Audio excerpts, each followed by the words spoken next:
peitteen sai. Suruvelloja leskellä haikeus, mut se huomas, et poikien silmissä kiilui jo ahneus. Arkun kahvoissa omia poikia viisi ja tyttären miehen kanssa niillä kasvot jo hiestä kiilsi. Ei ne tottuneet oo töitä tekemään, kunhan tahtovat päästä pienellä vaivalla viihtymään.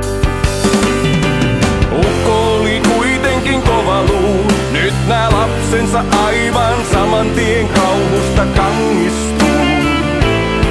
Ei niitä kiinnosta maa pelkkä raha vaan, ne olis toisensa valmiita hukuttamaan vaikka kanavaan.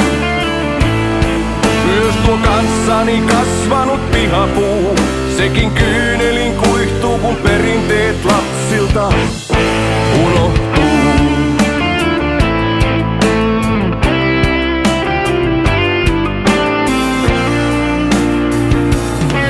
Tänne Miniäksi tuli vuonna 56, niin silmää häikäisi kaikki se loisto ja arvokkuus.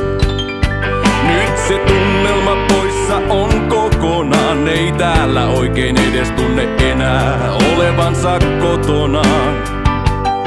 Pojille koitettiin tilaa kyllä tyrkyttää, mut ne sanoi, että maalaisilma niiden mielet myrkyttää.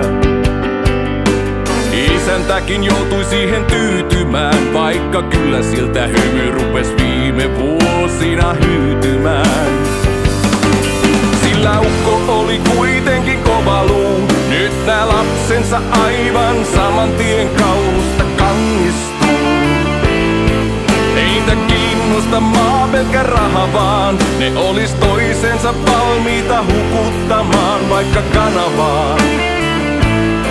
Myös tuo kanssani kasvanut pihapuu, sekin kyynelin kuihtuu kun perinteet lapsilta unohtuu.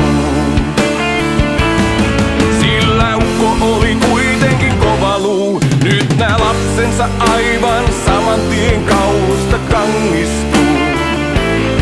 Ei niitä kiinnosta maa pelkkä raha vaan, ne olis toisensa valmiita hukuttamaan vaikka kanavaan. Myös tuo kanssani kasvanut pihapuu, sekin kyynelin kuihtuu kun perinteet lapsilta